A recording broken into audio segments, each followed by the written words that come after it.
Good afternoon for some of you. My name is Kristen Walker-Painemia, and I'm chair of the IUCN Commission on Environment, Economics, and Social Policy. And we're happy to have you all here, coming from all parts of the world. We are kicking off our virtual dialogue series for the Commission, where we'll cover several different topics over the next 6 to 8 months, looking at how can we build back better and understanding what a new normal or our new world will look like. And I'm very happy today to really kick off with looking at spiritual perspectives. And so I want to thank you for being here. I'm going to pass it off to the chair of our specialist group on religion, spirituality, environmental conservation, and climate justice, Lisa Zawab. Lisa? You're on mute, Lisa. Yeah, thanks. Thanks, Kristen, and hi, everybody. So on behalf of the IUCN Specialist Group on Religions, Spirituality, Environmental Conservation, and Climate Justice, or ReSpECC for short, I'd like to thank really from the bottom of my heart everybody for being here with us.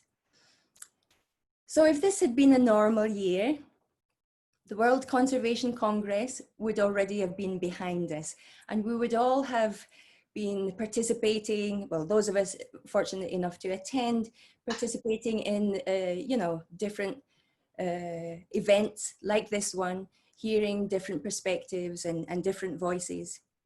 And we would have agreed or disagreed and basically moved on with our lives as normal.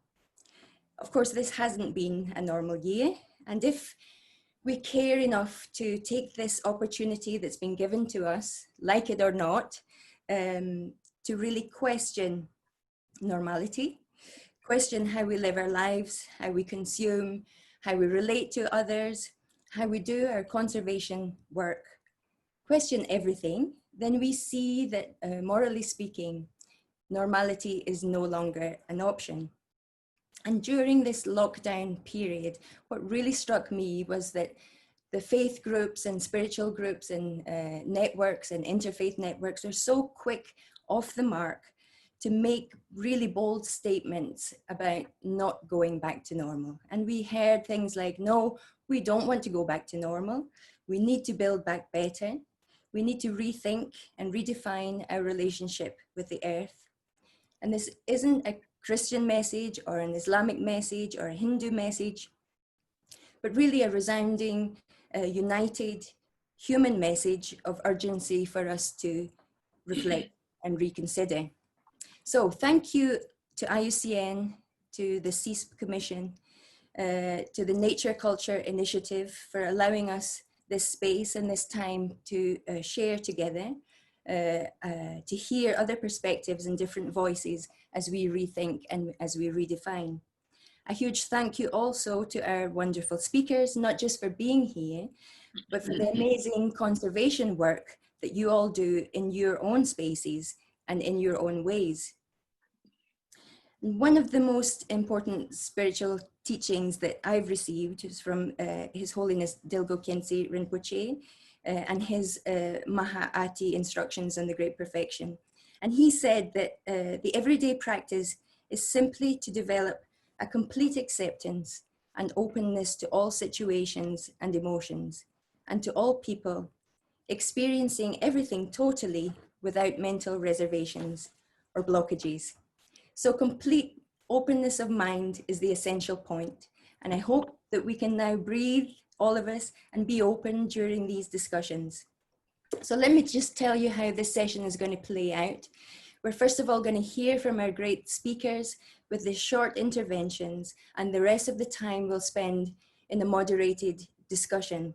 And we would love to hear from all of you listening in with your questions, your insights, and your comments. And you can see probably, hopefully, on your screens a Q&A button where you'll be able, well, I think people have already started saying hello. So please add in your questions there and we'll try our best to get to them.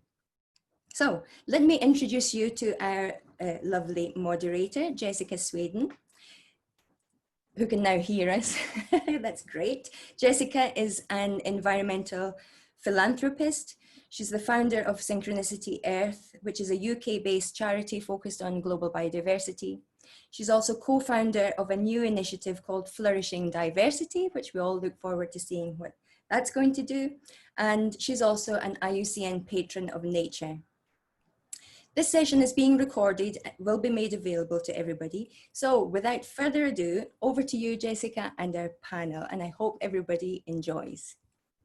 Thank you so much, Lisa. It's lovely to be here. I'm delighted I can hear you. We had a bit of a technical glitch, but as I put into our internal chat, beware of anything that starts well. So here we are gathered from across the globe, and I just want to thank you, Lisa and Kristen and IUCN CEESP, and also Tim Badman and Nature-Culture at the IUCN.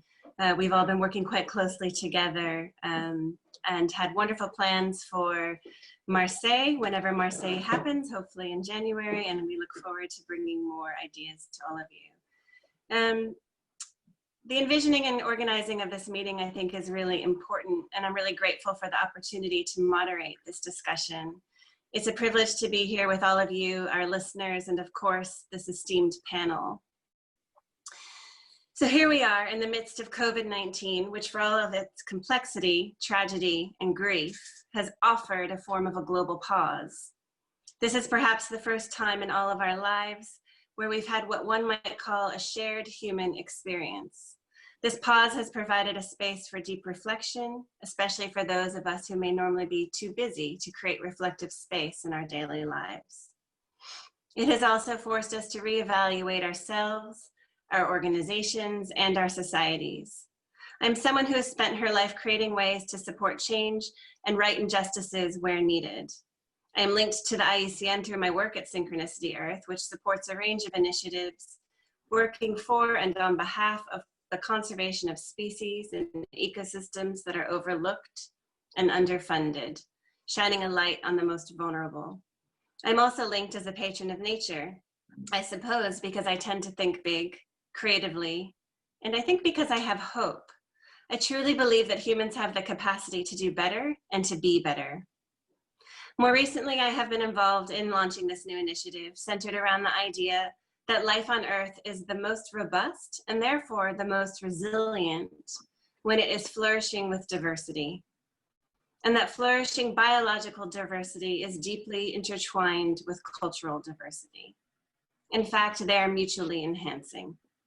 For this, we need to support diverse approaches in conservation and critically local partners and Indigenous peoples. And to do that, we need to create much more space to listen and learn. Those who know me well know that I believe in the power of dialogue, which is why conversations like these, bringing diverse voices together, are essential. So without further ado, I will introduce our first speaker, Dr. Fazlun Khalid. He's the founder of the Islamic Foundation for Ecology and Environmental Science. Fazlun Khalid is synonymous with the eco-Islam movement. He is considered one of the top 15 leading eco-theologians in the world. He made the list of the top 100 environmentalists in the UK, and he also was counted among the ranks of the 500 most influential Muslims in the world. Recognizing our current dilemmas, Fazlun Khalid will be raising issues he addresses in his book, Signs on the Earth, Islam, Modernity, and the Climate Crisis. Please, Fazlun, the floor is yours. Thank you, Jessica. And thank you, Lisa, Kristen, Jessica, and the IUCN crew for having me on board. And I'm pleased to be here. And yes, these are critical times and we need to think afresh. And I'm calling my presentation, Making a Fresh Start. I think it is time now to elevate our level of consciousness to another plane of reality. We tend to believe that looking at what is now is the answer. Of course we have to, but we have to realize that our civilization is in its terminal state, and we have shown a remarkable reluctance to accept this fact. Our tendency has been to mitigate the consequences of our actions, or failing that, to adapt to the fantasies that we have created for ourselves. The result? We are making matters progressively worse, not better. What this adds up to is that we now live in a civilization that sees existence as a linear continuum of material progress. This, in fact, goes right against the grain of the natural world. We sacrifice nature on the altar of economic growth. The natural world functions in cycles, not in straight lines. Night follows day, follows night. We have winter, spring, summer, autumn, and winter again. We harvest, plow, plant, and harvest again. Then we have the rain cycle, the oxygen cycle, the carbon cycle, the nitrogen cycle, and so on and on and on. The teachings of Islam refer to this patterning as the fitra, the primordial condition of the natural world in which sentient beings were created, not least of whom was the primate with a bigger brain than most, the human species. Islamic observances are cyclical. The 5 daily prayers based on the position of the sun, Ramadan based on the sighting of the moon, the Hajj that follows an annual cyclical pattern. Last April was an interesting month. We had Easter, celebrated by the Christians, the Passover, celebrated by the Jews, Vaisakhi, celebrated by the Hindus and Sikhs, the beginning of Ramadan, celebrated by the Muslims. The Buddhists of Sri Lanka celebrate Full Moon Day, known as the Poya Day, as a public holiday every month. All these are cyclical events, responding to the rhythms of the natural world. We have managed this schizophrenia between linearity and the cyclical for nigh on 500 years. But nature is now saying no more. We have to change. The time is now, and we are receiving warning signals. We are being tested by a virus in the guise of COVID-19. Our forced incarceration in our homes has meant that the natural world is now taking a much needed breather. Fish are returning to our rivers and waterways. Turtles are returning to empty beaches to lay their eggs. Wildlife explore empty urban spaces. We have experienced a huge reduction in carbon dioxide emissions. City dwellers breathe clean air once again. The lockdown is stimulating neighborliness. The sense of community grows stronger. I experience this where I live every day.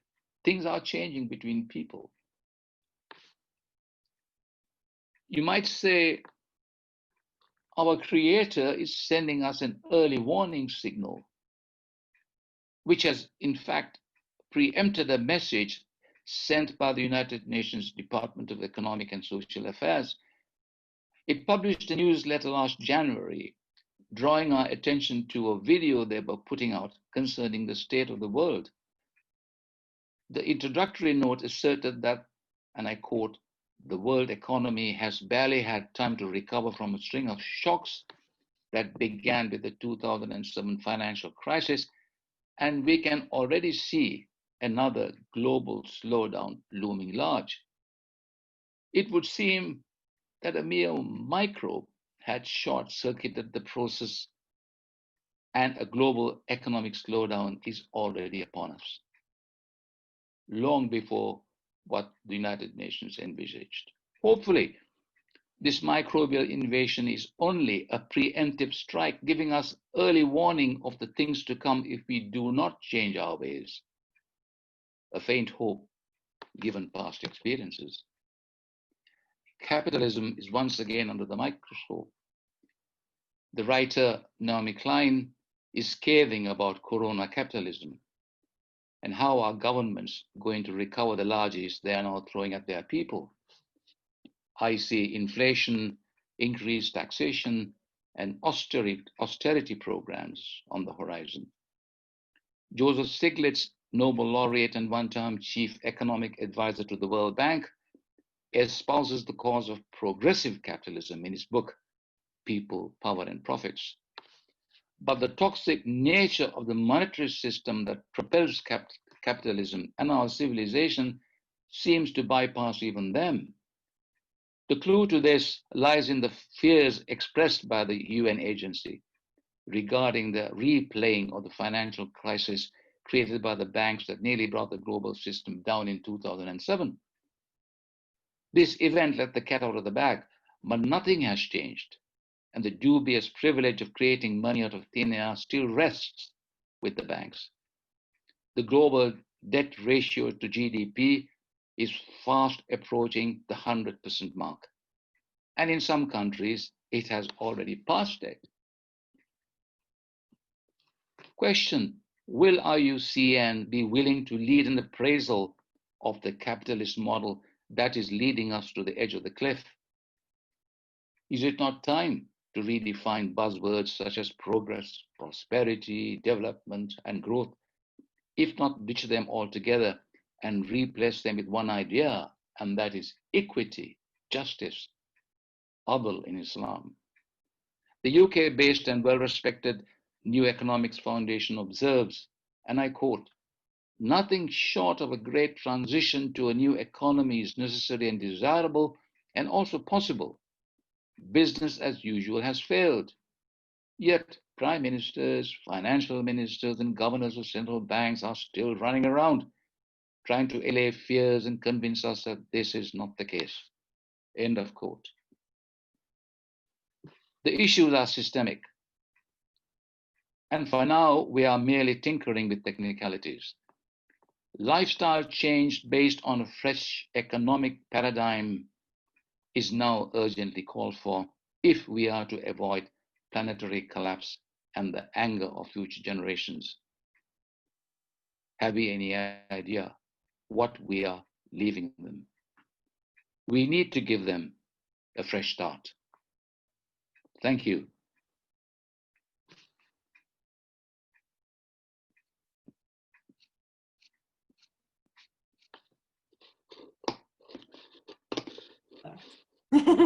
Thank you very much, Fazlun. That was wonderful.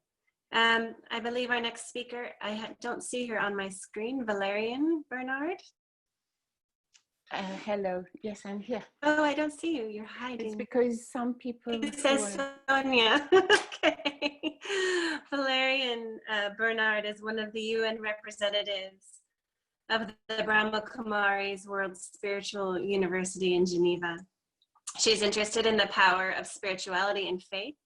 She is active in the Interfaith Liaison Committee with the UNFCCC Secretariat and is also a co-founder of the Geneva Interfaith Forum on Climate Change, Environment, and Human Rights, an informal group of faith-based NGOs reaffirming the importance of ethics and the responsibility of each individual and nation to care for the earth and address climate change and its impact. Valerie, the floor is yours. Thank you. Thank you so much, Jessica, and also thank you, Khalid, for your amazing presentation. I would like to build on it so I don't need to repeat what has been said. I would like to define as normal the condition in which a human being finds it easy and possible to function, strive, and live. The disruption of a sense of normality creates an inner sense of fear and anxiety. But for a resilient person, it can also initiate adaptability, creativity, and the desire to strive, help, and care. And this is also valid for society, groups of people. We can easily acknowledge that there are two types of need, the spiritual or inner needs and the physical needs. In his or her inner world, human beings seek to experience peace, well-being, and joy, love, and satisfaction, living in a respectful, loving, and harmonious relationship with Mother Earth and the human family will sustain these experiences. But if the awareness of these primary spiritual needs and the sense of personal responsibility to maintain my inner balance isn't there, the race for endless physical possessions and achievements will be exacerbated. And in a way, this is what Khalid just defined about capitalism and consumption. In terms of the physical needs, the list can be endless, but clean and healthy resources in terms of water, food, and environment are vital. And in terms of human relationships, whether we're talking about the workplace, politics, or within the structure of the family and societies, these criteria of keeping our exchanges clean and healthy still apply. And that may be where we need to reinvent ourselves as a society. And for us, I was analyzing that there are two things that we need to really encourage in our work and promote in our human family. One is self-empowerment, because the state of my mind and heart as an adult is my own responsibility. I need to learn the art of creating nurturing and fulfilling thoughts and feelings and care for myself. Because only if I manage to do that and be strong, can I hold a position in our world that will allow me to help and uplift others. The need to empower myself instead of waiting for others, events, circumstances, or objects to consume. I have to find a way to develop inner power within myself. And then I can bring this presence to others and apply the strengths I have gathered in any task I choose to accomplish. The quality of the relationship I keep with myself is the foundation of my relationship with others and the environment. The other attitude is living your dreams. And I was remembering Nelson Mandela, and also, of course, a winner is a dreamer that never gives up. And of course, we would remember, I have a dream. Power of the vision I have, a vision that sees the potential the future holds with so much clarity that I can share this vision. And I think in a way, we, the faith-based people, have this kind of duty of care, the joy and hope it brings me, and the capacity to cooperate with clarity. I can share this vision, the joy and hope, with others and make it a reality. I can also join others in their vision, in their dreams. The power of setting aims in order to materialize and reach the dreams. When I realize what I truly want, I also give priority and energy to this. And I can get it or make it happen and feel disinterested in every other thing. By living my dream, I can inspire through who I am, through who you are, and what you do. So we need to dream this next phase, because one of the most self-destructive states of mind is when people are deprived of real hope. So in terms of actions, I think that when people interact with such attitudes, they will help promoting an awareness and the fact that the human beings have to make these shifts in the world that needs to change. And the relationship with nature, I think we would be able to enjoy living with simplicity without consuming things that shouldn't be consumed, creating and sustaining of your relationship with the elements in Mother Earth, and serving the elements through the vibrations and the meditations and the attitudes and relationship we have, by also paying attention to the quality of my awareness in each and all my interactions. Thank you very much.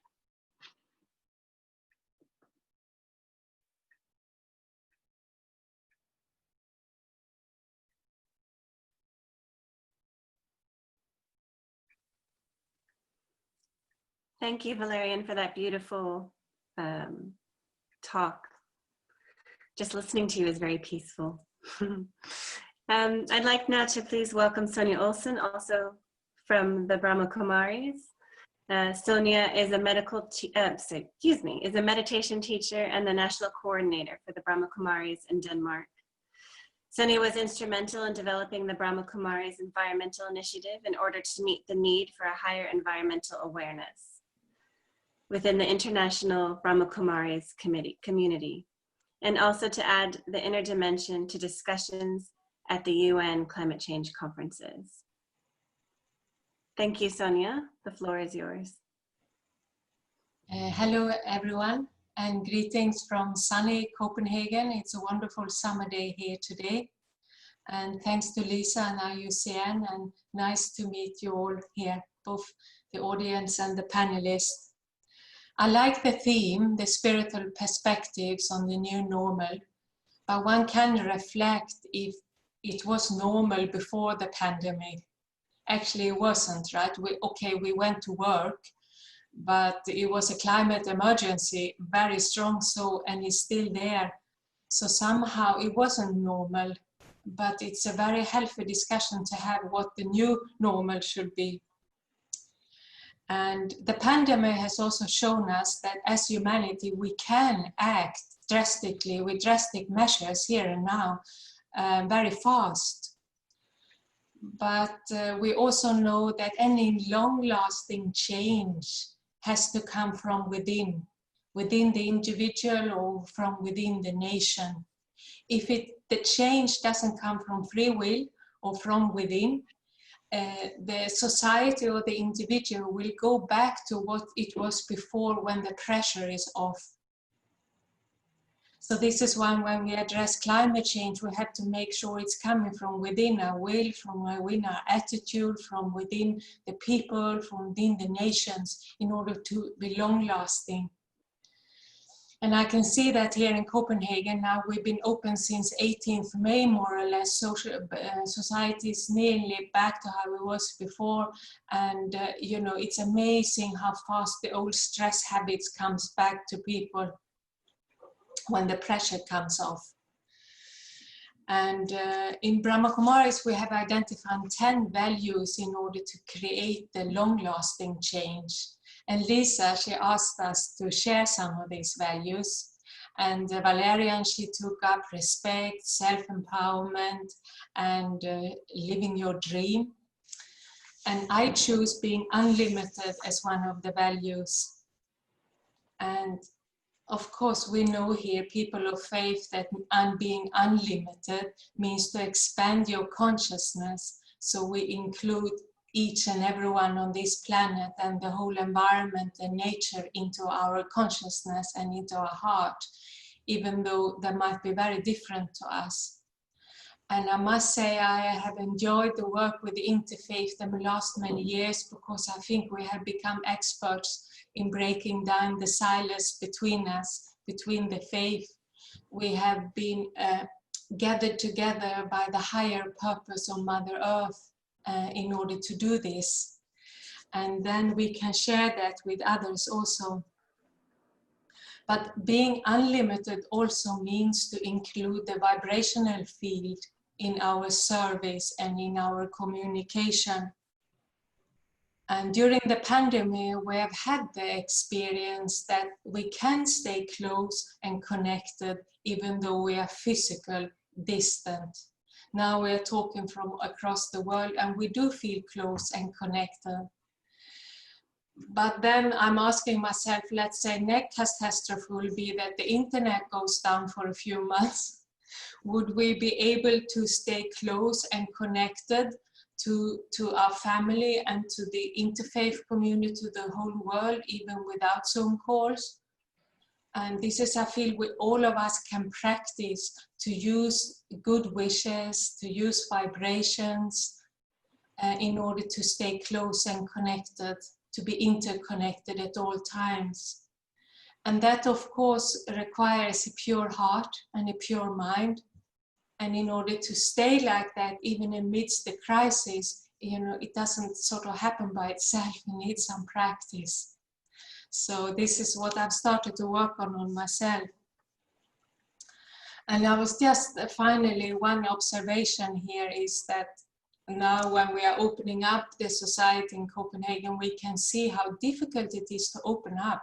I mean, we closed the whole society in one day, 11th March, one of the first countries in Europe. But to open up, my goodness, how difficult it is, step by step, here, there, arguments. Politicians are starting to argue. Again, they were very kindly agreeing on closing, but opening is difficult.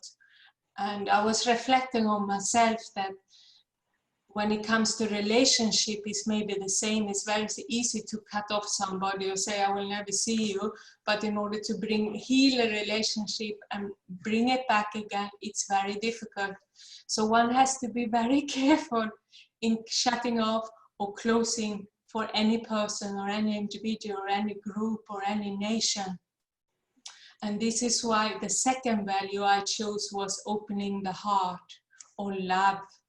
And I think the driving force here between all of us sitting here today, otherwise we wouldn't be here, would be love in one way or another. Love as mercy, as forgiveness, as compassion, as caring and sharing.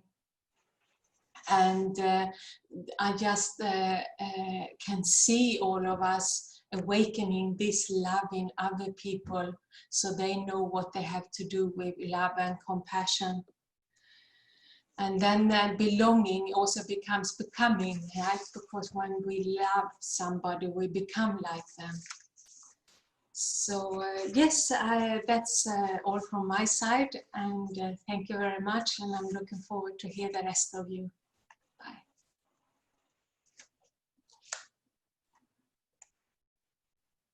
Thank you so much, Sonia. I'm very curious now to hear all of the 10 values and trying to work out how we might have a global teach-in and practice. I, for one, I think I'm going to be adopting the value of being unlimited. That sounds very just intriguing and also real and just, it speaks to me. That's beautiful. Thank you very much. Our next speaker is Dave Booklist. Dave is the Director of Theology for Erosia International, which works in practical community-based conservation and mobilizing the church to care for creation across 6 continents. Dave's global roles include teaching and writing on creation care with Erosia. And he's written a number of books, and he's recently completed a PhD on the Bible and wildlife conservation through Cambridge University. Thank you for being here, Dave. The floor is yours. Thank you. It's great to be with you all, and I've so much enjoyed the other contributions already. I'm looking forward to hearing more, and there are lots of points of connection. I want to just share a few key words and some thoughts around those. And the first word is fragility. We've talked about this crisis that we're going through as if this is something very unusual. And yet Sonia reminded us that the world beforehand was not exactly normal. Actually, what's unusual has been the last 60, 70 years of, in most parts of the world, peace and increased material prosperity. That is not the normal human condition. The normal human condition is one of fragility and contingency. And I was really struck by a couple of verses from the book of James in the New Testament that say this: "You who say, today or tomorrow we will go to this or that city, spend a year there, carry on business and make money, why you do not even know what will happen tomorrow. What is your life? You are a mist that appears for a little while and then vanishes." And so that sense of fragility and contingency is my first point, that actually we need to recognize that what was going on before COVID-19 hit us was not normal. We were in the midst of crisis, and we were fragile, and we will continue to be as we emerge from this crisis. And my second word is interdependence. I think this crisis that we are going through now has reminded us of how both globally, rich and poor, black and white, north and south, but also human and non-human, we are interdependent. This virus, as we know, is a zoomorphic virus. It crossed from nature to humanity. The how we can leave for the politicians to argue about, but we know that this came from wildlife, and that crossing happened as a result of our destruction of wildlife habitats and our over-exploitation of wildlife. We will continue to see further pandemics. We've already had SARS, Ebola, AIDS, MERS, so many others that have crossed from wildlife to humans. And we will see more unless we re-recognize our interdependence with nature, that we are part of it and we cannot live outside it. My third word is one that Fazlun commented on quite significantly, and my word was rhythm. And Fazlun talked about the cyclical nature of the seasons, of Islamic and other faith celebrations and traditions. And I think this lockdown has helped many of us recognize that our lives had lost rhythm and need a sense of rhythm. And within the Christian tradition, the concepts of the Sabbath, of the need for a rest one day in 7, of the need for the earth to rest, for the land to rest 1 year in 7, and of Jubilee, which is the 7 times 7. It's a recognition that the earth is God's and does not belong to humanity. And I was on a Zoom webinar just over a week ago as part of the Season of Creation movement, which brings together Christians from all traditions around the world. We had more than 900 people on the Zoom call and another 1,000 listening on YouTube as we looked at this subject of Jubilee for the earth and the fact that we need to re-establish these rhythms. There is a very strong chord being struck there on that subject. So fragility, interdependence, rhythm. And then my fourth word is lament. Now, lament is not the same as despair. We've heard a lot about climate despair, and all of us who work in conservation are familiar with the fact that however hard we work and whatever successes we have, the global picture is a very depressing and worrying one. But lament is a deep spiritual tradition within the Judeo-Christian tradition. It goes right back into the early days of the Old Testament. Lament is about carrying our pain and suffering, and not just ours, but that of the wider world, into God's presence, offering it back to God, so that God can then come back to us with suggestions of how we move forwards. And I've had a deep sense of lament at the world we've lost, as I've stood just a kilometre from my home on a bridge over the main motorway going into London, under the flypath from Heathrow. And during the height of the lockdown, I could look in every direction and there wasn't any traffic. There were no aeroplanes, the skies were blue, and I could hear skylarks singing. But this morning I was on that same bridge and the motorway was blocked with traffic. The planes were flying again and I couldn't hear the skylarks anymore. And so there's a real sense of lament that we need to hold and turn into something creative through this time. And then my fifth word is the word hope. Hope is not the same as optimism. Optimism is a good thing. Arosha is involved with conservation optimism. But hope is more than optimism. The best definition I've ever seen of Christian hope is the phrase, it's a fact of future truth. It's something that we may not be able to see now, but we can rely on this hope.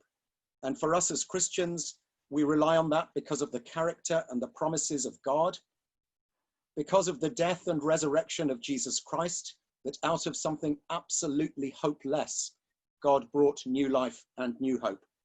And out of the gift of the Holy Spirit, who daily makes all things new and brings life into every creature. And what Fazlun talked about as the wildlife reappearing in cities and waterways and other places is a sign of that renewal that we see within creation. And then my sixth word is the word vision. I do believe that we need a renewed sense of vision for the kind of world we want. And the biblical concept that I would offer to this discussion and this dialogue is the term shalom, which is this wonderful Hebrew term, which is about restored relationships in every dimension. Shalom is not simply peace in the sense of absence of war. It is about a renewed relationship inside yourself, a renewed relationship with God, with your human neighbors, local and global, and a renewed relationship with the earth. And that integrated vision is an absolutely essential one, I believe. And it feeds into some of the quite serious discussions we've been having in the global conservation movement. As part of my PhD, I looked at Professor Georgina Mace's writings on why we care for nature. And she says there are four main reasons: nature for itself, nature despite people, nature for people, and people and nature. And she ends up saying that the last one has the most promise. And I would agree with that.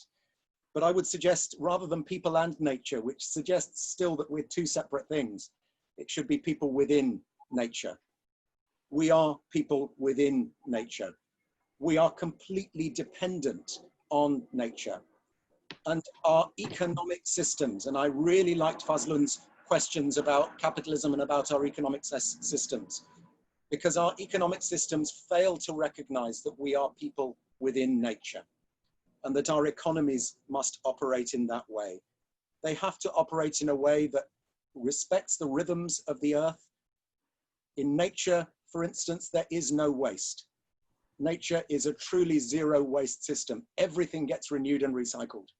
It is only our industrial economic system that has created unusable waste. And so we need to learn, we need to have cyclical economies, we need to have regenerative economies that learn from nature. We need to have biomimicry in our economic system as well. And then my final word is the word virtues. Virtues are values that stem from a deep place of faith. And although we are of many different faith traditions and perhaps some of no particular faith tradition here, virtues are something that we can share and where there is a huge amount of overlap. And we heard from Sonia about love as the supreme virtue, and I would completely echo that. And she also mentioned compassion, which is the one I want to just finish by focusing on. In Psalm 145, it says that the Lord loves all that he has made. He has compassion on all that he has made. And this word compassion, the Latin root suggests a fellow feeling, of being passionate alongside. But actually the Hebrew root for the word goes back to the word for a womb. And compassion is actually that motherly sense of care for something that is deeply connected to yourself, something or somebody. And we need that sense of compassion for our fellow human beings who are suffering around the world, the hundreds of millions who are now being made unemployed and maybe going hungry, and also for our fellow creatures, for the ecosystems that support them.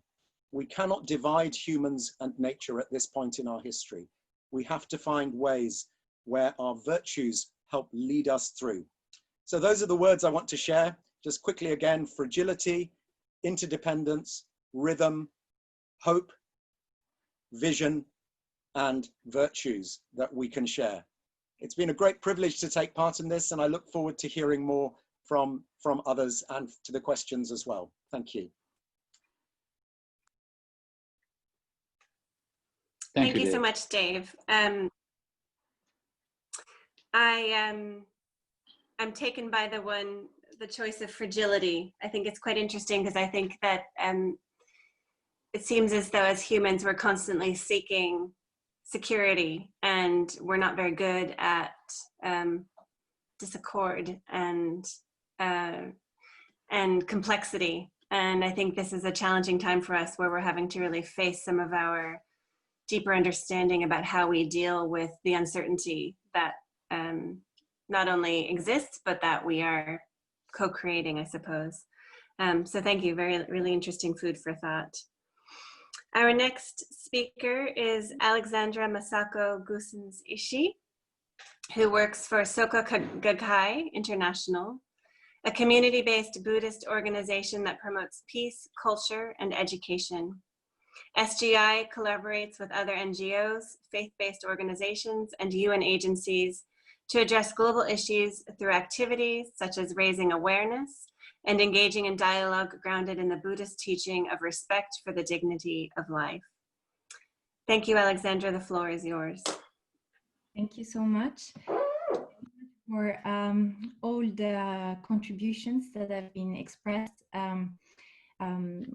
I myself and with SGI really feel so related to all the points that have been made, and it's been yeah, really inspiring. So maybe the first point I wanted to make would be the point that has been mentioned already about really the this grounding into the understanding of interconnectedness between all forms of life. And so this grounding that is really that really runs through, you know, so many tradition of wisdom is also what has been underpinning SGI activities in conservation. So especially activities in the Amazon, so with the Soka Institute for Environmental Study and Research. And so it's been really like how to put this emphasis on restoring in a way that is, as was mentioned, does not put human and nature separated, but that really enables this coexistence. As well as another element that I would like to share, which is the name of Soka Gakkai International. So Soka Gakkai in Japanese means value creation. So it doesn't mean value in the sense of specifically defined values. It's more a dynamic process, which means that in that sense, values is the positive aspects of reality that are brought forth, or we could say generated, when we creatively engage with the challenging reality. And so this is how we understand value creation. And so based on that, we really have also that principle of turning poison into medicine. And it seems that the current situation is really a moment where we can each facing our own reality, aware and connected with the reality of people around us, to really take that as an opportunity to really transform poison into medicine. The next maybe point I would like to focus on is, so this is really the perspective I feel that faith communities can bring, and that is, I feel very important, is education in a broader sense. So that we can really enable, so sometimes, no, with like everything that we are told or we learn about biodiversity loss, about the reality, about climate change, about COVID, all the facts can really leave us quite overwhelmed and powerless, with a feeling of powerlessness.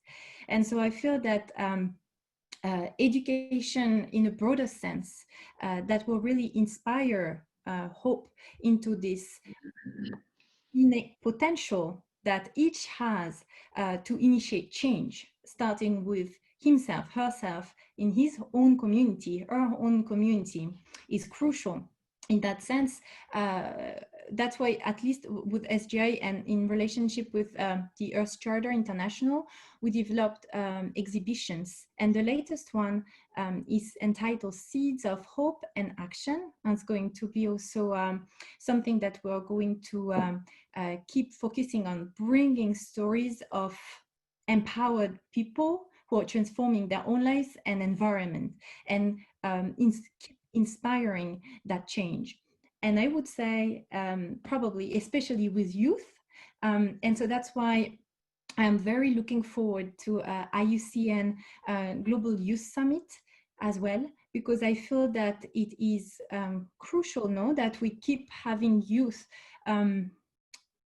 meaningfully engaged in the discussions, and that we can really share, learn from their vision, and share vision as well. And yes, the next element I would say would be really relationships. So it has been mentioned already, but at the core of Buddhism is really this relationship. So relationship with oneself, relationship with other beings, relationship with environment or nature. And so having really networks that promote relationships that will unite people, this is really crucial. And so I think that's why we also value many of the initiatives that have been mentioned, or the one that will be mentioned with IAD probably, and also the International Network on Conservation and Religion, for instance, or these initiatives that also seek to foster relationship are very crucial. And finally, maybe to conclude, I would like to provide maybe a vision for in thinking about youth and about really towards 2030, a way of empowering youth for them to, and me and us, I guess, to unleash really these unlimited capabilities and capacities and potential that we have. I think that really 3 points are really important. So one is that we can promote a common awareness and really universal sense of history in order to prevent the repetition of tragedies. And so really to address inequalities in that sense. The second one is to promote the understanding that Earth is our common home. So really through awareness raising, where no one is to be excluded on the basis of difference. And there, the principle of the SDGs, leave no one behind, is particularly crucial. And then the third one is to really promote the human orientation of politics and economics, cultivating the wisdom needed to achieve a sustainable future. And this relates to what has been mentioned already, addressing truly the economic system and the question of environmental justice in that sense. So I think that's what I would like to contribute for now. Thank you very much. Thank you so much, Alexandra. I like that you've regrounded us into the interconnection of all forms of life.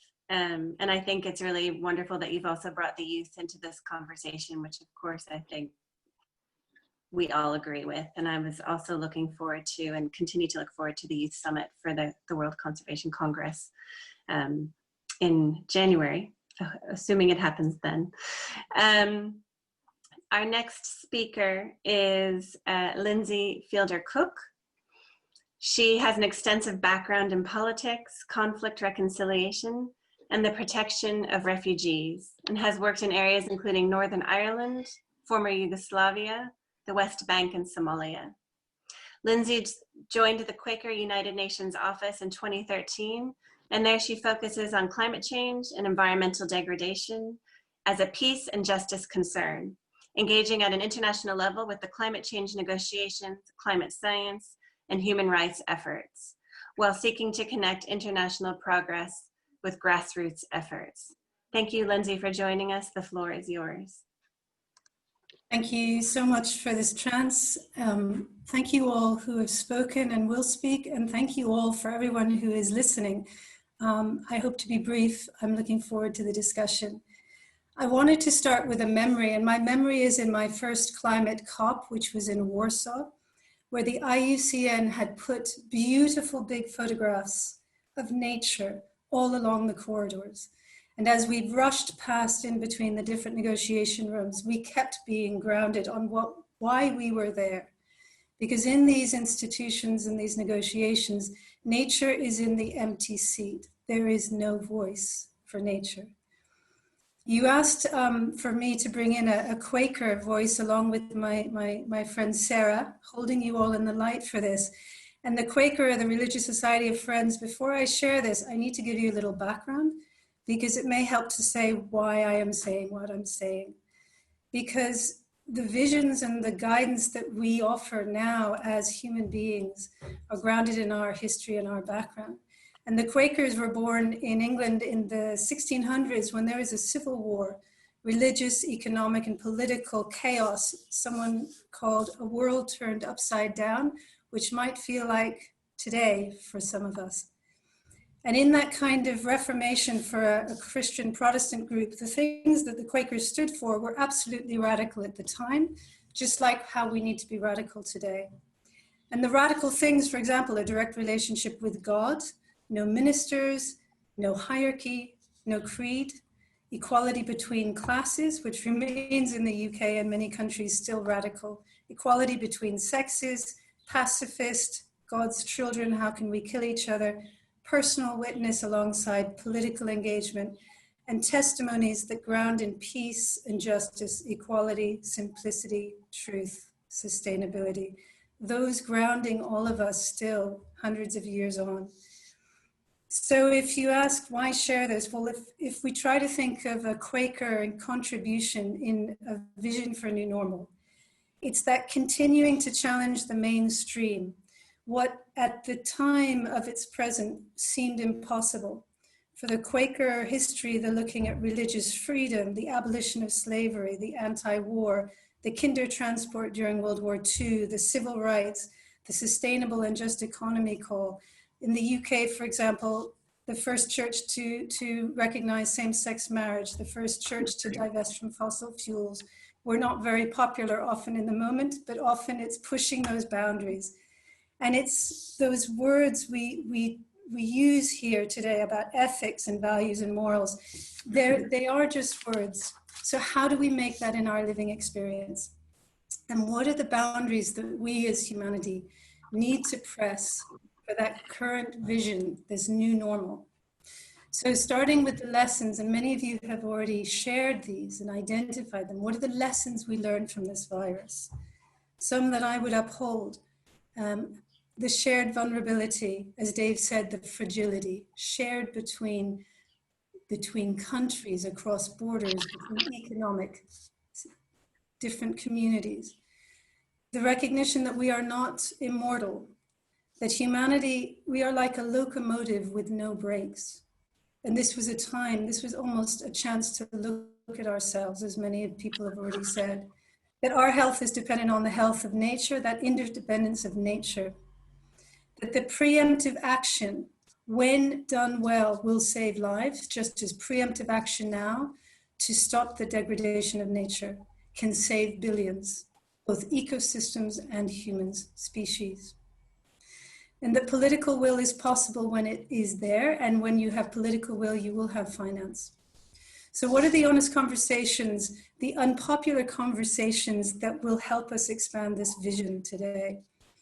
I think we start with an honesty in the conversations of our own actions, what within our personal and our institutions. What are the honest conversations we need to have about our responsibility, our accountability to societies? And we look into the history of colonialization, the violence that we within our communities have done to others, the maintained structural inequality, the monetization of nature, the nature capital, the phrases we use of how we describe this very essence on which we live, the logic of growth at all costs, the inequalities and disparities which ravish humanity and ravish nature, and the ecological and cultural genocide that is happening. How do we look at this new vision? How do we build it? The IUCN, the spiritual strength, the cherishing of nature that I see in the IUCN, the potential you have in this word cherish. It was your words I read in the paper that was sent around, which was quoted, the challenges of conservation integrated with sustainable economic systems, human rights, participatory political democracy, and military security. And I thought of that and I thought, what are the gifts that I see in the IUCN? Well, as I mentioned, nature is usually voiceless in our human institutions. You are a voice of nature. We are the only, as Quakers, the only, to my understanding, registered or accredited observer at the Intergovernmental Panel on Climate Change, the climate science. And I see the IPCC as a lawyer for nature. They will tell us, if we do X, we will save this many species. If we don't, we will lose this many species, including our own. But the IUCN, in many ways, for me, is like the heart and voice of nature. And so I leave you with some thoughts. I encourage you to be truly visionary. And to be visionary, you need to let go of fear. I encourage you to be effective by starting by being honest with ourselves. What is wrong and why is it wrong? We talked about our economic systems, we talk about our lifestyles. We need to speak with hope, as Dave mentioned, and encouragement and honesty in the vision that we want. And what are the boundaries that we can push? For example, because there are many, the cost, when we talk of cost, make it reflect environmental cost. Use words like cherish, regeneration, sacred. Do not be afraid of those words because they give people hope. Use our imagination. What can we push? Advocate, for example, for the rights of nature. The conservation, the protection and health of nature is the protection and health of humanity. And finally, as many of you have said, and Jessica highlighted in her introduction, listen to each other, the power of dialogue, the power of seeing the human before you as we do with our work with negotiators in the UNFCCC, speak from the heart, see the human. All of us have fears. Speak to those fears, speak to those hopes. Most of us care. And how can we encourage and live that vision we seek? So as Sonia said, love, as Dave said, hope, and I would add a word to quote young Greta Thunberg, courage. Thank you. Thank you. Thank you so much, Lindsay. I love the challenge, the really beautiful challenge that you've given all of us and all of our listeners, and I think so many more, to really dive into what's unpopular and to have those honest conversations and to think very deeply about what is no longer serving us in terms of our language and our decision-making processes. And I think, as we've said already a few times, and I'm sure we'll hear a bit more, I think that is what this COVID-19 lockdown has in many ways provided for all of us, is this sort of space to really think about what is no longer serving us and how do we move forward from here. But I really appreciate your honesty and that envisioning of courage that I think we all need some more of. Next we have Sarah Jolena Sequoia Wolcott, who is apparently joining us from somewhere where I think it's the middle of the night. Sarah's the founding director of Sequoia Samanvaya, an eco-theology enterprise seeking to connect the disconnected. She is a minister, spiritual entrepreneur, a healer, speaker, artist, an advisor to faith leaders, high net worth families, and everyday cultural change makers. She has spoken and worked in 10 countries, including Kenya, England, India, and Indonesia, focusing on the intersection of sustainable development, value shift, climate change, and eco-spiritualities. Thank you for joining us, Sarah. The floor is yours. Thank you. It is such a pleasure to be with all of you. So much of what has been shared resonates. I myself have been teaching around circular calendars and have also always had a deep love of the Sabbath and Jubilee as a deeply radical practice, and I'm very glad to hear of the exuberance around that right now. As Lindsay said, coming from the Quaker background, one of our original names was people who come with the seekers of truth, friends of the truth. And there's an old image, an old Quaker image That if you gather together and you sit and you listen in the silence, then there will be a spirit that will speak to you. And that spirit, that light, it was often referred to as a seed or a light within all beings. That light will shine brightly upon you, and it will show you, and it will teach you what you have not seen. And at this time, I come with great gratitude to be amongst such esteemed colleagues, but I also come with a heavy heart, because I think that I am not the only one who has been to many gatherings of scientists and spiritual folks and religious leaders who are attempting to ask these questions and to find better solutions and shared understandings for sustainability. I myself have convened such panels and sat on such panels before. And what distresses me today is that for all of our wonderful conversations in the past 10, for some of you 20 and 30 years, a little virus went from a bat to a chicken to humans and spread around the world and has done more to disrupt the economic system than any of our conversations. And for all the challenges that has caused, it's kind of a relief in some ways that Mother Nature can still clearly put us in our place when we are not respecting some of her cycles. And I am sure that there are many such further challenges and cycles ahead. But in the midst of this, I find myself asking, what is the light not, where has the light now showing?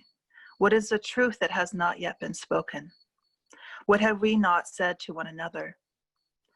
Where have we been too nice and too polite?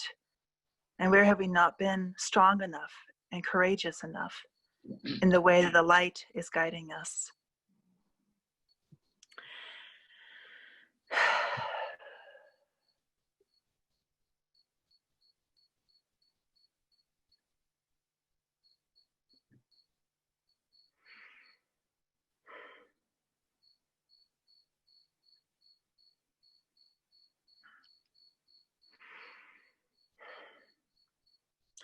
Our traditions are old.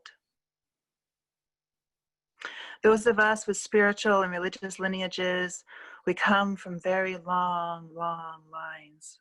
The knowledge that we carry, the songs, the dances, the wisdom that have been passed down from us, generation to generation, that knowledge is much older than scientific knowledge, as we see science today. I would like to suggest that science is a newcomer to this conversation of what does it mean to protect the environment? What does it mean to be part of the interconnectedness of all beings? This is a conversation that has always, first and foremost, been part of those who are led by the spiritual light that shines within and between all of us. Now, those of you who know any bit of history will immediately say, well, Sarah, actually many religious leaders have not respected the environmental principles, nor have they respected other human beings. And to this, I come to my second point. That for one, the big elephants in the room in any UN gathering that I have attended has always been, well, why do we have poor countries and rich countries to begin with? What is the real cause of the wealth inequalities? We are forgetting to talk, my friends, about the histories of colonization. We jump too quickly to capitalize capitalism. We jump too quickly to the modern economy. And we do not look at the deep pasts. We do not look at the colonial histories that are such that they have involved and shaped and formed religious histories around the world, not least the Judeo-Christian lineage of which I come from and of which my ancestors were clearly a part. And it is to this history that I turn, that I have found myself turning, not because I was so smart as to turn there, I can assure you. I turn to these histories because my Indigenous colleagues helped me see that, and I had been just enough awake to hear them. Not much more than a little bit, I can assure you. Climate change does not start from the Industrial Revolution. it starts at least from colonization. Our attempt to narrate, and I am saying I include both scientists and many religious leaders today, our attempt to narrate the origin of the problem from the Industrial Revolution actually perpetuates the problem. It does not enable us to get to the heart of why we have the security issues. And I think we should address this quickly as a security problem. Why we have the security issues that we have today. And when I say security issues, what I mean is that inability to relate to our neighbors as ourselves. And that inability to deepen into that deep love of the divine that all of our traditions point to. At the depth of colonization is a very deep insecurity. At the depth of violence is a very deep, deep insecurity. The theology, the Christian theology that supported colonization was deeply warped. It was, as James Jennings says, a diseased imagination. And it's a disease within the imagination that created a level of violence and a racial rubric that has continued to impact people and places alike. We cannot separate the conversations around race with the conversations around the environment.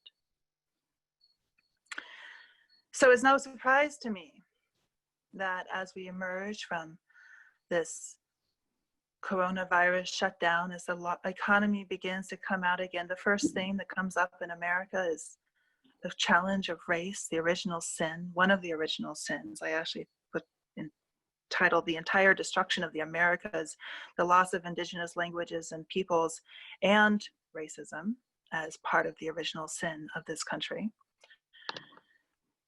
And it is these histories that we have been so reluctant to face. And yet, my friends, I would say that both scientists and religious leaders are called today to re-originate ourselves, to retell our past, to do our first acts over again, as James Baldwin would say, and to look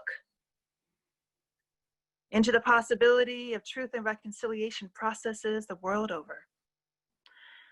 To consider that to take bold action around the environment is to engage in a process of truth-telling, and to engage in a process of conciliation for all the many parts of the world where that reconciliation has never been there. And that sounds perhaps painful, but I would like to also suggest that part of what we have lost in the process of colonization is actually what we might find in the word jubilee, if not the actual meaning, which is to say, the process of celebration. Ritual and music, song and dance, as means of communication, sharing, knowledge, and gathering, have also been lost, as we have stuck to the dryness of facts and graphs, of data that most people don't understand, and of the expertise that not only scientists, but also financials, people in the financial areas and high levels of government hold as forms of expertise to dominate the people instead of coming closer to their own truths and to the local level governance that is inherently possible and has been part of sustainable societies forever. My experiences with some of the most and longest term sustainable societies and tribal communities in India has been that they are always celebrating the seasons in dances, songs, and rituals. And yet never have I seen a scientific report published that says that maybe song and dance and ritual actually have something to contribute to the conversation. As if humans are only persuaded by intellectual data and knowledge. This conversation would not be happening today if this was true. We all can speak to the heart. And yet I would like to suggest that one of the things that needs to happen right now is that from the heart, we need to move down and throughout the entire body. That this is a process of deeper embodiment. That the heart is actually something that lives not only in the heart chakra, but also throughout the body. And that the quaking the Quakers are so known for is because the spirit is inherently a somatic creature that moves invisibly like wind. So that's enough for me. And thank you, all of you. Thank you, Sarah. Thank you so much, Sarah. I was just about to just ask you to wrap up, and you did magically, and you must have felt me. That was deeply moving, and I really appreciate your emotion that comes through, and also for not only following on from what Lindsay was talking about, but then also kind of really thinking about bringing science and this reconciliation between deep spiritual and ancient knowledge, and reconciling it with science, and what does that mean, and maybe that will come out in the questions.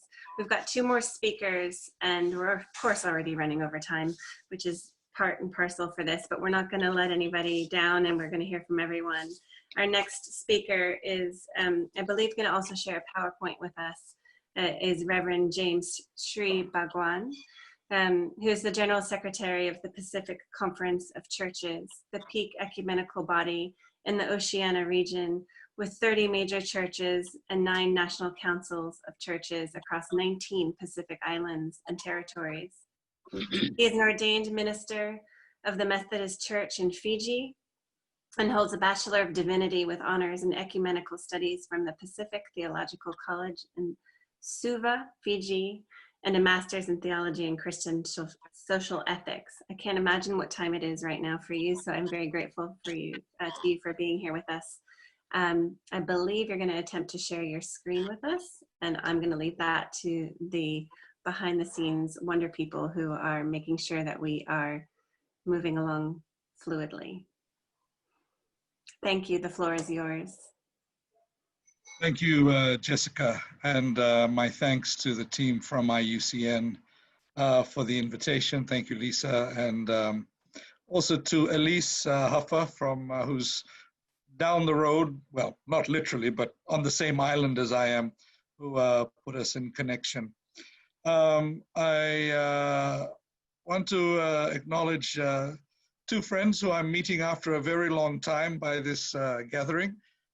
Sarah, who spoke earlier, we met in Bonn at COP23, and it's good to see you again. And what you have shared really is woven into, or weaves very beautifully to what I will be sharing. Also, Valerian, and I'm going to just to let me see if I can get this right. If you can see that picture, that's Valerian sitting in a rickshaw as we cycled through the streets of Bonn in 2017, carrying a message of climate justice. So yeah, it's good to see you again, Valerian. Usually when you have meetings, it's very late at night. So yeah, I'm very, very grateful for this opportunity.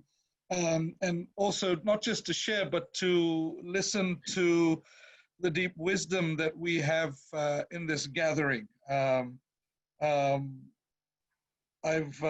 been very empowered and heartened by the synergies that I'm receiving from these sharing today. I would like to perhaps begin by just acknowledging that I speak today as a servant of the Pacific Churches, of mothers and fathers of Christian communities, congregation members, who represent some 80% and almost 15 million people of the Pacific, and are custodians of the majority of the Pacific Ocean. A deep spirituality permeates the communities of the Pacific and is at the heart of Pacific people's relationship with each other and with the environment. Spirituality is integral to the way we interpret, understand, and interact with one another and with the natural world. And this spirituality is enhanced by the many faith traditions of the world which have grown roots in our diverse Pacific communities.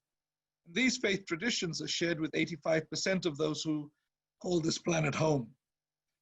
The language of spirituality, expressed in metaphor, in image, in silence, in hymns of praise and dance and cries for justice, in reflection and meditation and ethical action, in confession and repentance, justice and compassion.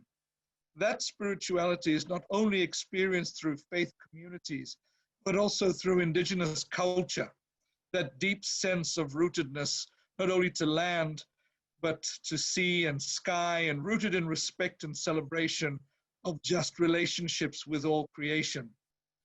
Over the last 2 years, or last 2 decades rather, the Pacific Conference of Churches has contributed to sharing and discussing alternatives to what we have termed, or what we term as economic globalization and neocolonization, rethinking of development in the Pacific region through concepts of rethinking Oceania, the renewal of the household of God in the Pacific, our Pacific oikos, that is defined by ecumenical unity, witness, and solidarity, on justice and peace, and grounded in visions and values of God's kingdom. Many of us have been calling the effect of the lockdowns across the planet due to COVID-19 a new normal. We've seen a reprioritization of values, more family time, albeit enforced, a return to indigenous traditional practices of food security for those who have lost employment or income, the reintroduction of barter systems in some communities. In terms of spirituality, we see innovative ways of spiritual expression, of worship, which are strengthening family spirituality. New ways of working, connecting, and interacting are being used, as we are gathering tonight on Zoom. And we've begun to realize what we can do without, what is important to us. Individualism and materialism are waning as relationality and positive traditional values and spiritualities are increasing. I'd like to suggest that this is not a new normal, as has been suggested by many others in our conversation, our sharing today. It's a return to the original normal. The current normal that we have acquiesced to is a predatory system of economic extraction, which contradicts the purpose of God through bondage by the need to acquire things, through militarization and consumerism. And this extractive totalism is, which is part of the current normal, is contradictory to our Pacific spirituality and to our indigenous wisdom. And so I would like to share something that we in the Pacific are working on as our contribution to the new normal, as our contribution to the way forward. It's part of changing our story, and Sarah touched on that beautifully when she talked about indigenous wisdom and knowledge, and also the challenge of changing the story or the impact of colonialism. And so for us in the Pacific, we call this reweaving the ecological map. So this is a quick PowerPoint to take us through this, this conversation. I hope you can see the PowerPoint. This work has been done through the Pacific Conference of Churches, the Pacific Theological College, and our Institute for Mission and Research, as well as the Oceania Center for Arts, Culture, and Pacific Studies of the University of the South Pacific. In 2014, 4 traditionally designed canoes sailed from Fiji, Samoa, from the Cook Islands, and from Aotearoa, New Zealand, to Sydney in the country that is now called Australia, as part of the World Parks Congress, as a demonstration of indigenous knowledge, wisdom, and science. Our strands, our story in the Pacific goes back 60,000 to 45,000 years ago. Around 1600 BC, we start to see communities moving in across our vast Pacific Ocean, settling in various islands. And this continued for thousands of years as we saw the ocean not as something that separates us, but as our home and what connects our islands. We traveled backwards and forwards, using the stars, using the wind, using the ocean to take us and transport our ideas, our cultures, our knowledge and wisdom, and to share in relationship.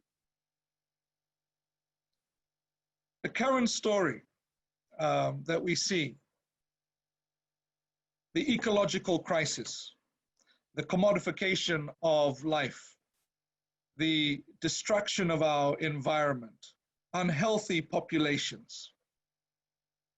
At the core of this is a loss of vision, the core of the ecological crisis, a loss of vision and understanding of the delicate interdependence of life, interconnectedness that we've heard already today, that once guided and ensured the survival of our Pacific Island generations for centuries, and in fact, all over the world. At the dawn of the 21st century, Pacific churches with the World Council of Churches put forward a concept called the Island of Hope.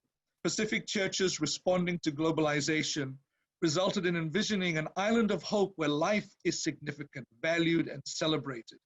And there is a celebration of life over material wealth. And this is not just human life, this is life for all creation. Spirituality, family life, traditional economy, cultural values, mutual care and respect are components of this concept of the Island of Hope, which prioritizes relationships, celebrates quality of life and values, human beings and creation over the production of things. The Island of Hope was an alternative to the project of economic globalization, which entails domination through an unjust economic system. What we are doing now is called reweaving the ecological mat. The mat is the space that we sit on. The mat is the sail that we use to travel. The mat is what we wrap and present our food in. It is who we are as Pacific Islanders. And so we use the concept of the mat to demonstrate our context, our worldview, and our situation. So in reweaving the ecological mat, two things need to happen. We need to unweave the toxic strands and find those strands that are wholesome and bring life and reweave. And there are 5 strand areas that need to be rewoven. Politics, its systems, arrangements, and the distribution of power. Development, its ethics and models in the region and all over the world. Social and physical health and well-being. Spirituality and theology, and we've heard already about what happens when theology is misused and becomes corrupted. And environmental health and well-being. So the mat metaphor is a place for everyone, for all life to flourish. Part of that reweaving of the ecological mat is a regional ecological framework for development. It is a system of change, and the main goal of our reweaving the ecological mat is basically saying that to address our ecological crises, we need to look at through 4 worldviews as interpretive keys of their experience of development. And those 4 worldviews are indigenous knowledge, indigenous philosophy, spirituality, and art, biblical or scriptural and theological knowledge, local knowledge, and for us in the Pacific, Christian spirituality texts. This ecological framework for development is an alternative paradigm to the dominant capitalist market, profit-centered and individual ownership. The ecological framework for development focuses on ecological well-being, where the collective whole matters. And again, I refer not to the collective whole of humanity, but to the collective whole of creation. Is it really the alternative paradigm? Well, for us, that's the question, because as we've said, this normal is not our normal.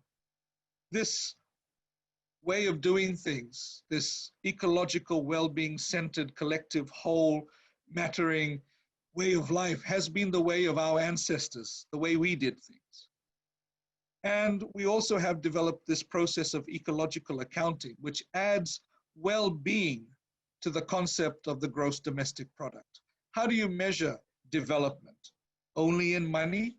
What about the well-being of the natural world, of the environment, of human beings, of all creation? So we in the Pacific region have recognized that we need to build our own house of development ideals and indicators, and that these may be different from what the Western world considers to be the ideals and indicators of development. But of course, in our sharing tonight, we've recognized that this is not different from the Western world. This is different from the current norm. And we all recognize that this is not the way that we should be doing things. The other strategies that we are engaging as a process of reweaving the ecological mat in the Pacific, we're looking at research to produce a 3-volume anthology publication, and we're just finalizing a collection of visions of Pacific Islanders on what our Pacific visions are for the new normal.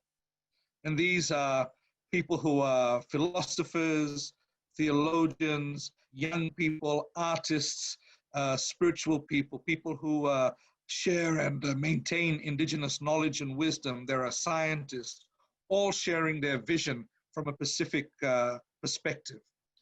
We also look to produce ecological indicators and accounting training manuals, and developing a school of ecology on development with the Pacific Theological College. We're looking to see how we bring policy and community partnerships with national governments, regional bodies, and perhaps also international bodies. And this goes back to one of the questions that were sent through ahead of time.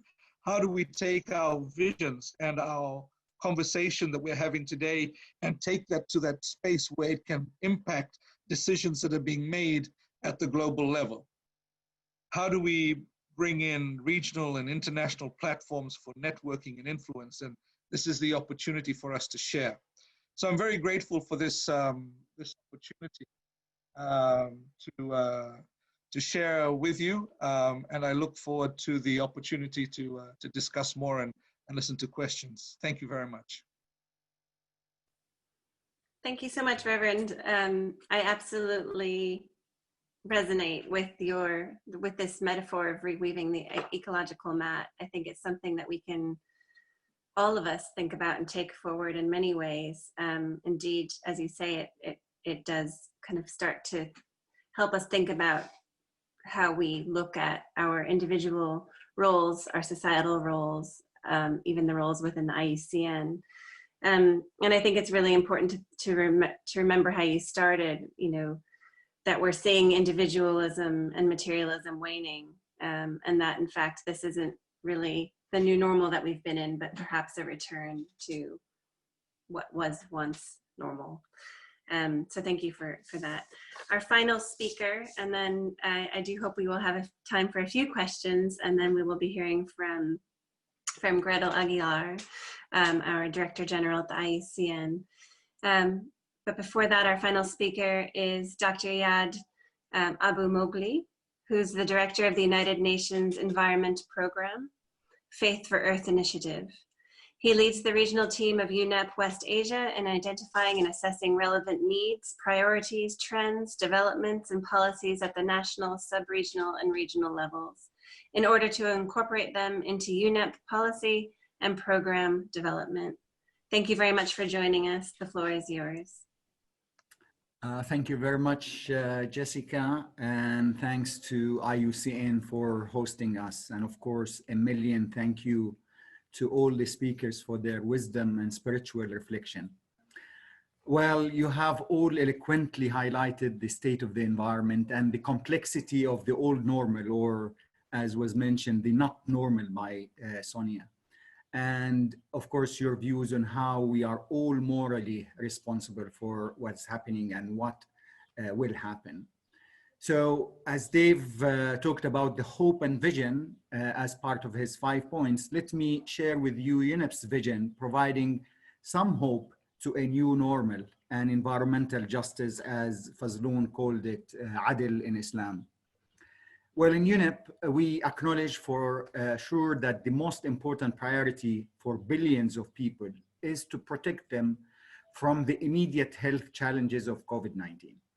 But of course, UNEP also has a duty to help nations build back better after the pandemic, of course, to increase resilience to future crises. For that, we consider the health of the people and the health of the planet are one and the same. The human activity has altered virtually every corner on Earth, bringing humans into contact with new vectors. Probably some of you know that 75% of all emerging infectious diseases in humans cross from animals. The long-term threats of climate change and ecosystems and biodiversity loss also result from the destruction of nature. So therefore, UNEP's strategy has always been to provide more support to countries as they reduce the risks of future pandemics by restoring ecosystems, biodiversity, fighting climate change, and reducing pollution. As a science-based organization, we are committed to support nations and partners to deliver stronger science policies that back a healthier planet and a more green investments. We pursue a just transition to new economic models that protect the world's poor and vulnerable, and we know they are the ones who suffer the most from the pandemics and environmental degradation. The 2030 Agenda, the Sustainable Development Goals, and the Paris Agreement on climate change are still our best chance for a brighter future. Had we made faster progress on these processes, the world would have been better equipped to face COVID-19. Of course, with stronger health systems, fewer people living in poverty, less gender inequality, and healthier environment, and more resilient societies. To be able to do that, we have come up with 4 strategic response mechanisms.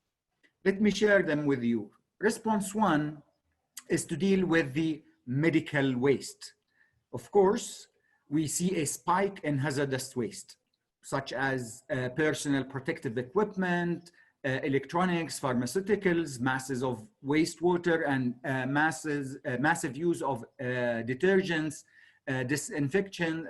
infectants, and antimicrobial solutions.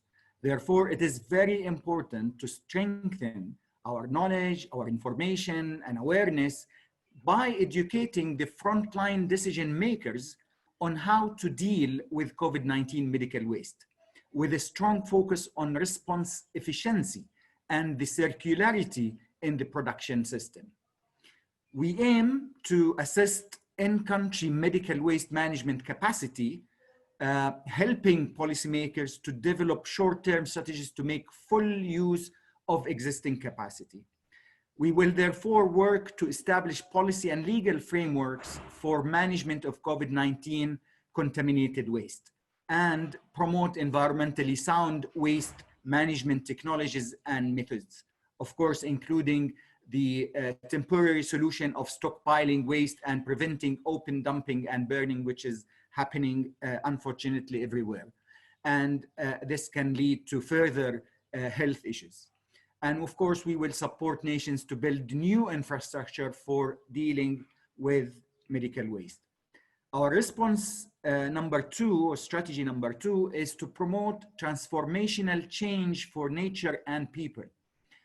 And here we need to improve the science and policy options to better understand and respond to zoonotic threats. As we know, the infection comes from animals. And of course, we need to design risk and response programs to improve countries' abilities to reduce zoonotic threats through approaches that take impacts on nature into consideration, which has so far been absent. Of course, this would include providing new science-based policy options, a new global mapping of risks from unregulated wildlife trade and habitat fragmentation and biodiversity loss and expanded demand or demand-driven responses for nations. It is important to note and to promote the investment in nature for improved human health and sustainable socio-economic recovery. This will include supporting nations to deliver stronger commitments under the Paris Agreement and agree on the post-2020 Global Biodiversity Framework, and to adopt the post-2020 Chemicals and Waste Management Framework that is very much related in what we are facing today. This will require raising public awareness, of course, on environmental issues and health issues, linking and creating public support for green growth opportunities within the economic recovery that we are talking about, and advocating sustainable living and smart choices through communications and campaigns and educational platforms. Our response strategy number 3 focuses on investing to build back better. The greening the recovery efforts can increase resilience to future crises. So green fiscal stimulus packages and financing can include the centrality of green and decent jobs, investment in public wealth, and social and economic or ecological infrastructure. We will work with real economy actors, such as faith-based investment institutions. We need to scale up and accelerate sustainable consumption and production and create new green jobs. We will support better economic and development planning along with resource efficient, responsible, and inclusive value chains that was just mentioned. It is important that we link recovery efforts with the clean energy transition and nature-based solutions, of course, and the Paris Agreement. Promoting investment in climate-friendly and nature-based solutions or actions to stimulate economic regrowth, create employment opportunities, and increase resilience to recurrent zoonotic threat is of a paramount importance. And our response strategy number 4, we have to practice what we preach, and we have to work on modernizing environmental governance. And we have all been, for the past few months, engaging in virtual meetings and virtual webinars and discussions and so on. So why not to look at the global environmental governance? So UNEP is reviewing the implications of moving environmental governance and multilateralism towards being virtual, and thus lower environmental footprint meeting platforms. So we are evaluating the opportunities of intergovernmental bodies such as our UN Environment Assembly, the COP meetings, and so on, with regards to virtual meetings. And of course, as faith-based organizations, we have a role in all of this, recognizing that faith-based organizations are the 4th largest economic power on earth and are very important actors in sustainable development. So I do invite all of you to be partners in our journey. Thank you very much. Thank you so much, Iyad. I was just about to ask you about how UNEP was embracing faith visions, and then you wrapped up on that. So well done. I think all of you are able to read my mind a little bit. It's quite impressive. Yeah, it's of course the relationship between the health of the planet and human health is now more than ever become obvious as the inextricable link has revealed itself to us in ways that we hadn't quite expected, although maybe some have expected it. I think it's now time for a few questions. We've got about, oh goodness, we've got maybe 5 or 6 minutes for some questions, which is certainly not what we were anticipating. We've had quite a few come in of quite a varied range. We've had questions around overpopulation, but in my humble opinion, that one might take a whole nother webinar. We've had questions around the risk of the over-dependency of the internet, which again is possibly not one that we can get into right now. But there have been quite a few that have been themed around this kind of tension between science and spirituality. And so I think what I'd like to do is focus us back to the reason we're all here in the first place, and under the auspices in the context of the IUCN, which is of course a science-based organization. And I guess from my opinion, it's sort of, you know, we know that science is telling us that we have a serious problem, but we also know that the problem cannot be solved by science alone. And from my perspective, I think, and as this has come out in so many of your comments this morning or afternoon or wherever you might be, you know, that we really need to have a shift of consciousness, which of course is where all of you come in. So I guess I would just throw it open to the floor and to say, so from your experience, from your perspective, I suppose from experience as well, how can the IUCN be more involved in this consciousness shift? I know we have, you know, obviously CEESP, which holds space for this, and through how, you know, is how we know all of you, and the work that the Nature-Culture Initiative is bringing to light. But I really think it would be important to probably integrate this more deeply, and it'd be great to hear from some of you about how the IUCN can be more involved in this consciousness shift. And I might need help in deciding, and does anybody want to sort of let me know if they have an immediate reply? Or you want to unmute yourself? Dave?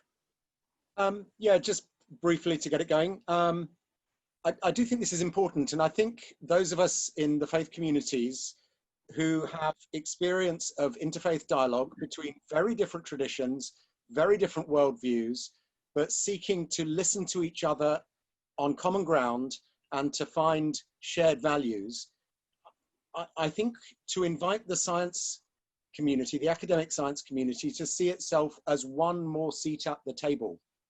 Because I think there's often been a perception, and you know, in our Russia, we both have trained scientists, and we have people like me who, if you like, are trained theologians or faith specialists. And there's a perception that sometimes over the last maybe 50, 60 years, science has kind of looked down on people of faith as those who do stuff on the ground, those who we maybe need to get on our side in order to get our really good scientific objectives over. And so we want to try and corral and get their support, but it's all, you know, slightly, we don't understand it. It's maybe a not very scientific worldview, and therefore we don't necessarily accept it. And I think we need to get beyond that and recognize that worldviews are worldviews. They're where people come from. That 85% of the world's population belong to one major faith tradition or another. And that we all need equal seats at the table where we share our worldviews and we share our insights.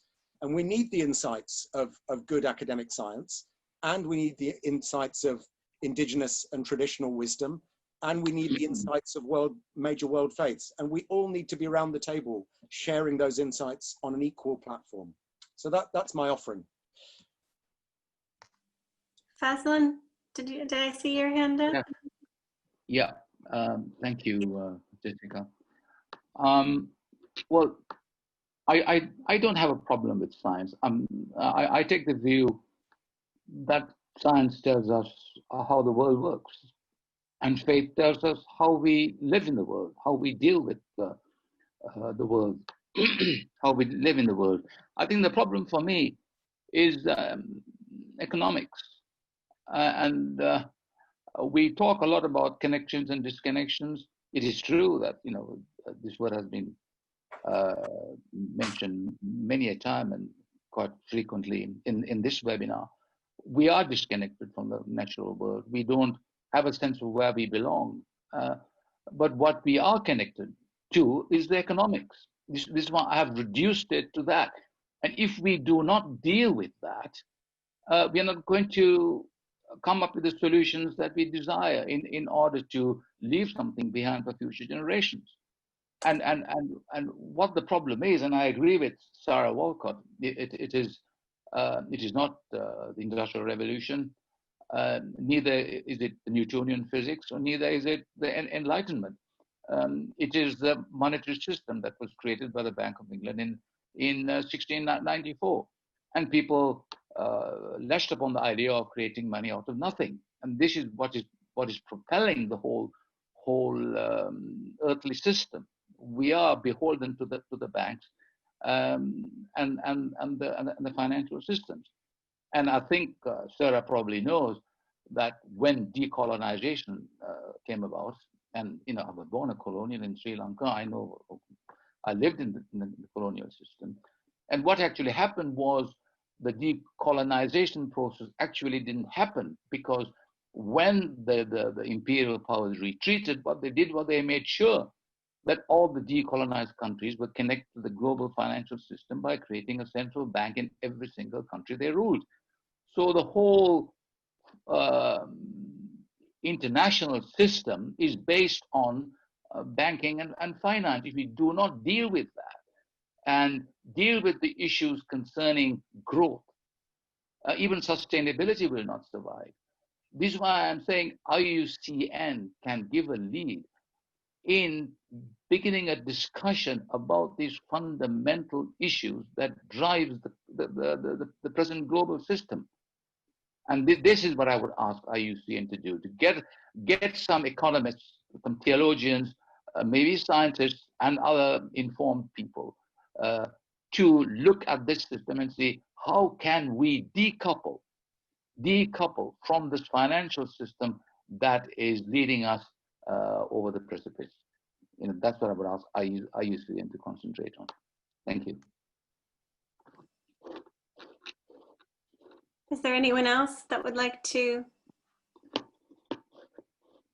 come on this? I'm getting a message saying we have to close. I'll just say very quickly that in a way science and spirituality got separated a very long time ago, when in effect science, if you can't prove soul or God, it means that it doesn't exist. So all these things that we maybe work on vibrations, on inner well-being, on happiness, it can't be proven, or it hasn't been. So unless it can be proven, it doesn't exist. And I saw someone in the chat mentioned about quantum physics and proving vibrations and matter and everything. And I came across a very nice expression not long ago about artificial intelligence and ancestral intelligence. And it would be very nice if IUCN could maybe do some programs to bring science and spirituality together. And that would be a suggestion, artificial intelligence and ancestral intelligence. Thank you. That's lovely. Thank you. Lovely program.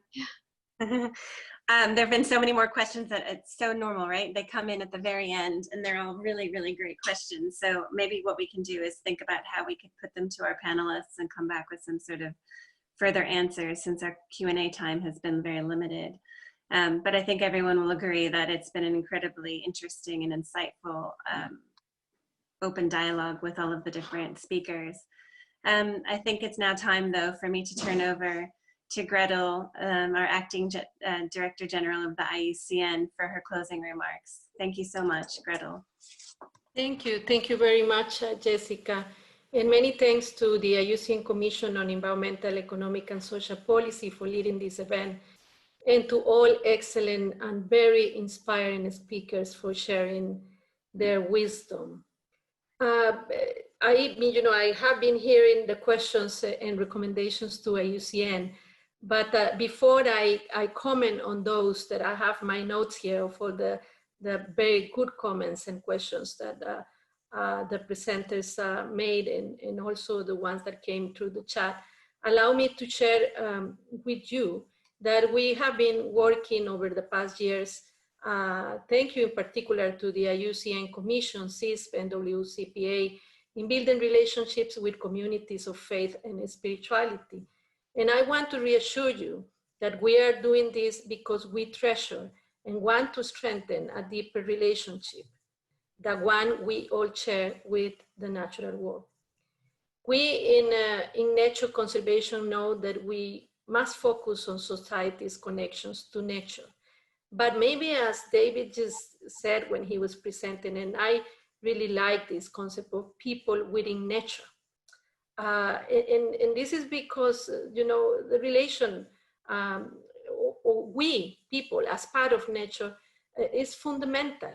And it's fundamental to determine whether we can move to sustainability.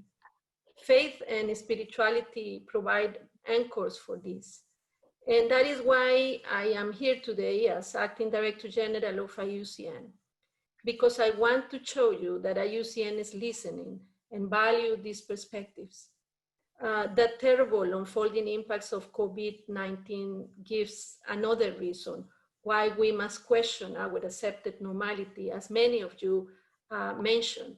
I mean, it's not true that we were in a normality, and I deeply share that view. So this COVID is showing us that we need to change, and we need to tackle the intersecting crisis of health, poverty, extinction, and the climate. Faith and spirituality and the role of nature will be foundations for recovery. And let me just say, you know, from a personal perspective, that I know this very well, because when I started my career many years ago now, I first worked with indigenous peoples. And I thought that I was gonna, you know, that I was gonna help them. I'm from Central America. But turns out that they helped me to see, you know, the world from a different perspective. One where humans are not superiors of other life forms, and as you know, indigenous peoples believe, you know, they believe strongly that we have a responsibility to maintain the world that we share within the animals, the birds, the trees, the plants, the forests, mountains, and rivers. To them, Earth itself is a living being, and whose health is related to the well-being of everything else that is part of it. So all is sacred, from ourselves to the landscape, and nature is conserved when we keep all this healthy. Communities of faith and spirituality give deep foundations to these ethics and daily practical manifestations of our relation with nature. Listening, learning from, and working with you and the communities you represent is something that we are committed to. So let me just briefly, because I know that we're worried about time, just try to respond to some of the comments and questions. Jess, I hear many of you talking about the need for IUCN to talk about how we can decouple from economic systems to question, you know, capitalism, to question natural capital, to question all of this. So we will hold the IUCN Congress in Marseille in January 21, if, you know, if things permits, considering the situation the planet is going through. And faith and spirituality will be one of the high-level dialogues to take place at this big event. So I hope to see all of you there and to help IUCN to also learn, because we are in a learning path. I'm not here to say that we know everything about faith and spirituality. I humbly have to say that IUCN is also learning, but that we are open, our heart is open to learn and to do the right thing. Then just briefly, you know, the relation between science and spirituality. IUCN is a science-based organization, but that doesn't mean at all that we don't take into consideration traditional knowledge. And that doesn't mean that faith and spirituality are not keen to our work.